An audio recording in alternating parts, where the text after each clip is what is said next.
नमस्कार, बहुत स्वागत है आपका। देख रहे हैं वीआईपी न्यूज और आपके साथ मैं हूं ऋषिका गुप्ता। मध्य प्रदेश में महिलाओं पर अपराधों में बढ़ोतरी थमने का नाम नहीं ले रही। एक तरफ जहां शिवराज सरकार जोरों शोरों से विधानसभा चुनाव की तैयारियों में जुटी है, वहीं दूसरी तरफ मामा के राज्य में लगातार बिगड़ती कानून व्यवस्था पर सवाल उठना लाजिमी है।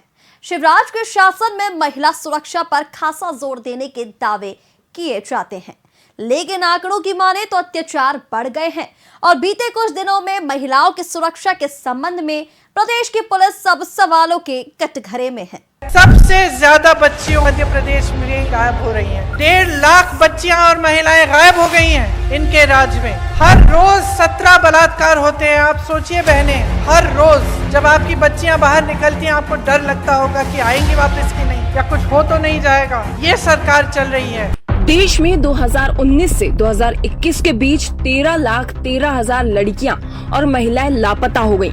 इनमें से सबसे अधिक मध्य प्रदेश की हैं। आंकड़ों के मुताबिक पूरे देश में 2019 से 2021 के बीच 18 साल से अधिक आयु की 10,61,648 महिलाएं लापता हुई। इस दौरान 18 साल से कम आयु की 2,51,430 लड़कियां गायब हुई हैं। इन आंकड़ों को संग्रहित किया है नेशनल क्राइम रिकॉर्ड ब्यूरो ने। वहीं लापता होने वाली महिलाओं में 1,60,180 महिलाएं और 38,234 लड़कियां मध्य प्रदेश की हैं। मध्य प्रदेश में दिन दहाड़े गैंगरेप, हत्या, लूटपाट की घटनाओं के कारण प्रदेश के कानून व्यवस्था पर बड़े गंभीर सवाल उठ रहे हैं। शिवराज के शासन में महिला सुरक्षा पर खासा जोर देने के दावे किए जाते रहे हैं, लेकिन आंकड़ों की माने तो अत्याचार बढ़ गए हैं। बीते कुछ दिनों में महिलाओं की सुरक्षा के संबंध में प्रदेश की पुलिस पर कई सवाल खड़े हुए हैं। देखिए पिछले कुछ दिनों में प्रदेश में महिलाओं के खिलाफ अपराध के आंकड़े क्या बता रहे हैं। एमपी में दुराचार की घटनाएं। रीवा में आधे दर्जन से ज्यादा लोगों ने 2 लड़कियों के साथ गैंगरेप को अंजाम दिया और इस घटना का वीडियो बनाकर सोशल मीडिया पर वायरल कर दिया। लड़कियों ने बदनामी होने के डर से पुलिस में शिकायत दर्ज नहीं करवाई। वहीं अगला मामला 7 अगस्त का है, जहां खंडवा में 12 साल की बच्ची के साथ दुष्कर्म को अंजाम दिया गया। 28 जुलाई को मैहर में 12 साल की नाबालिग बच्ची के साथ गैंगरेप किया गया। उस नाबालिग के साथ निर्भया जैसी घटना को अंजाम दिया गया। 29 जुलाई को महाकाल की नगरी में नाबालिग के साथ गैंगरेप किया गया। 28 जुलाई इंदौर में मानसिक रोगी की पीड़ित महिला से कई बार दुष्कर्म करने का मामला सामने आया है। 27 जुलाई को गुना में बच्ची का अपहरण कर उसे इंदौर ले जाकर उसके साथ गैंगरेप किया गया। हफ्ते भर से नाबालिग न्याय के लिए अपने परिवार के साथ भटकती रही। फिर भी 28 जुलाई को पुलिस ने मीडिया के प्रमुखता से खबर दिखाने के बाद एफआईआर दर्ज। वहीं 15 जुलाई दतिया का भांडेर में 2 सगी बहनों के साथ गैंगरेप की घटना को अंजाम दिया, जिसमें उस जगह के बीजेपी नेता पर भी आरोप है। पिछले कुछ दिनों में प्रदेश की राजधानी भोपाल के छोला थाना क्षेत्र में एक महिला की निर्मम हत्या कर दी गई।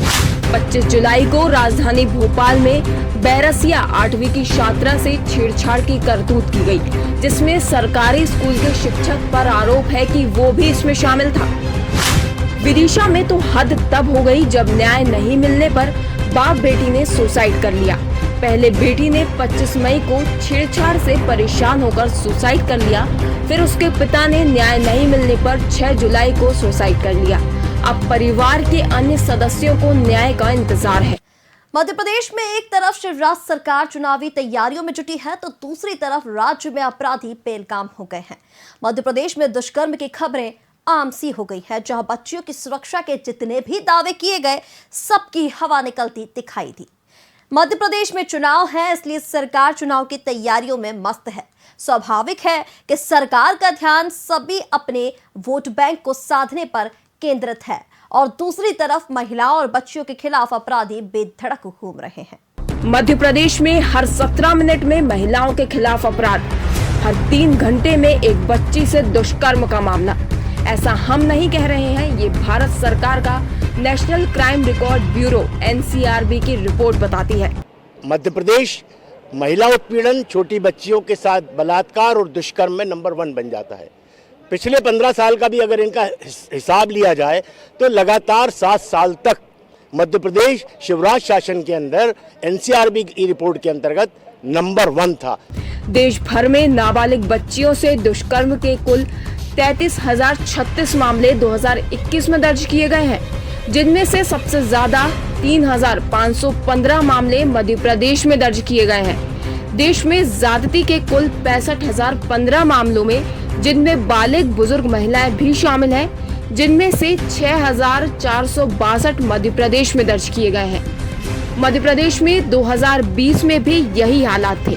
तब 5,598 दुष्कर्म के केस दर्ज किए गए थे। They have to be hanged. फांसी नहीं, बीच में चौराहे में लगे हम सबके सामने फांसी, ताकि वो दोबारा करने का सोचे नहीं, किसी के दिल में ख्याल भी आए तो सबसे पहले उन्हें सजा याद आ जाए।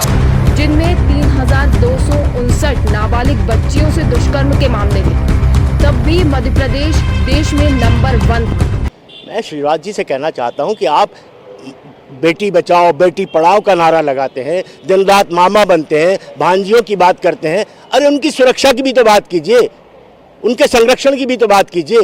कोई अपराधी इस हिंदुस्तान के अंदर, इस मध्य प्रदेश के अंदर छोटी बच्ची के ऊपर आंख ना उठा सके, महिलाओं पर कोई अपराध करने की हिम्मत ना कर सके, ऐसा शासन बनाइए। इसके अलावा मध्य प्रदेश में 2021 में औसतन हर 17 मिनट में महिलाओं के खिलाफ अपराध का एक केस दर्ज हुआ। वहीं पिछले साल यानी 2022 में महिलाओं के खिलाफ 30,956 मामले दर्ज किए गए। वर्ष 2023 में 8 मार्च तक महिलाओं के खिलाफ हिंसा के 4,636 मामले दर्ज किए गए हैं। महिलाओं के लिए सबसे असुरक्षित राज्य के रूप में मध्य प्रदेश की बदनामी जारी है। और इतना ही नहीं, महिलाओं के खिलाफ बढ़ते अपराध में कई पार्टियों के नेता भी संलिप्त हैं। आइए जरा ये भी आपको दिखाते हैं कि किस पार्टी के कितने ऐसे नेता हैं जो इन मामलों में संलिप्त पाए गए हैं। अगर भारतीय जनता पार्टी की बात करें तो भारत के 15 राज्यों में बीजेपी की सरकार है। इनमें बीजेपी बहुमत के साथ 6 राज्यों में और सहयोगी पार्टियों के साथ 9 राज्यों में सरकार चला रही है। इन राज्यों में बीजेपी में कुल 479 विधायक हैं, जिनमें से 337 विधायकों पर गंभीर आपराधिक मामले दर्ज हैं। फिलहाल बीजेपी के सबसे ज्यादा विधायकों पर क्रिमिनल केस दर्ज है। हमारे माँ बाप ने अपनी आंखों में हजारों सपने लेके हमें भेजा, लेकिन इसलिए नहीं कि उनकी लड़कियों की इज्जत रात में सरेआम लूट ली जाए। और कांग्रेस आपराधिक मामले वाले विधायकों की लिस्ट में दूसरे स्थान पर है। कांग्रेस के 334 विधायकों पर आपराधिक मामले दर्ज है, जिनमें से 194 विधायकों पर गंभीर आपराधिक मामले दर्ज है। दरअसल मध्य प्रदेश में महिलाओं के खिलाफ बढ़ते अपराध को रोकने के लिए शिवराज सरकार की ओर से कई कदम भी उठाए गए हैं। यहाँ तक कि इस तरह के अपराधियों के घर मामा का बुलडोजर भी चल रहा है, लेकिन अपराध नहीं थम रहे। विधानसभा चुनाव नजदीक है और राजनीतिक दल अपने अपने नफा नुकसान के हिसाब से बात करते देखे जा रहे हैं। सभी पॉलिटिकल ब्लेम गेम खेलते नजर आ रहे हैं, लेकिन महिला के साथ हो रहे अपराधों की ओर किसी का ध्यान नहीं है। महिलाओं के खिलाफ होने वाले अपराध का ग्राफ मध्य प्रदेश में अब भी ज्यादा है, जिसे जड़ से मिटाए जाने की जरूरत है। फिलहाल के लिए इतना ही। आप बने रहे वीआईपी न्यूज के साथ। नमस्कार।